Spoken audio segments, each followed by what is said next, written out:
Mr. Speaker, what we have witnessed in Manchester and in London are the depraved actions of murderers intent to tear our country apart.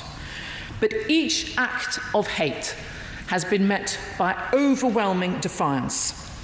In Borough Market recently, I saw stallholders dishing out olives into plastic pots, shoppers searching for delicious treats, and tourists flicking through guidebooks in the shadow of the Shard. Rather than being divided by recent violence, people seemed even closer together. We should follow that example of the traders and shoppers of Borough Market. What terrorists want is for us to fear and to turn in on one another. But we will never give terrorists what they want. We will stand together and we will make the point that terrorists will never win, that our values, our country, our unity will prevail. I commend this statement to the House. Diane Abbott.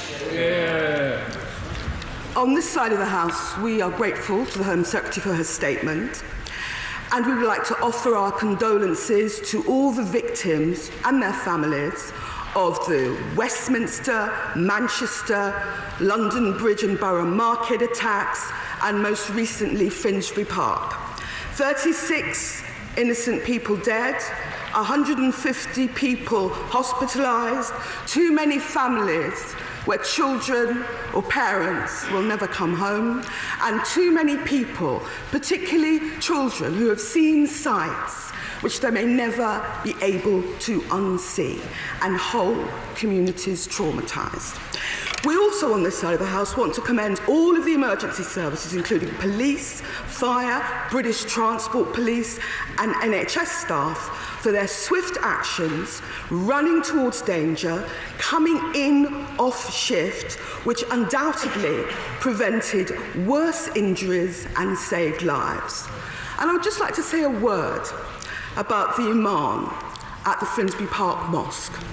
This was an imam who put himself at risk to protect and defend the alleged assailant who had driven over so many people outside the mosque, and I believe that this imam exemplifies the best of the values of Islam in relation to peace and justice, but also the best of British values.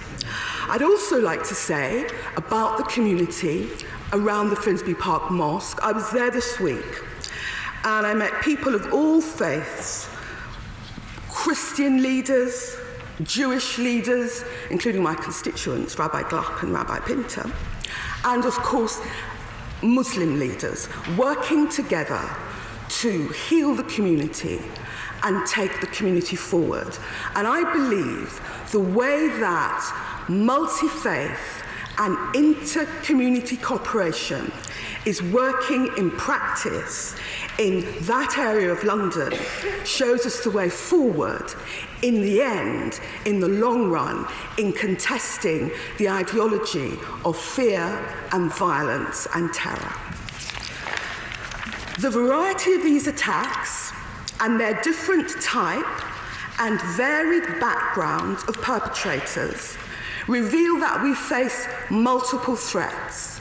No single type of person and no single community is the sole source of these attacks.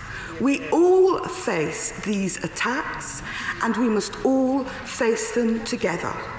Of course, the blame for these attacks lies solely with the perpetrators and any murderous supporters and enablers they may have. But it is reasonable for this House to say that the role of government is to secure the safety of our citizens, and it is reasonable for the House to ask, has everything been done that could reasonably have been done?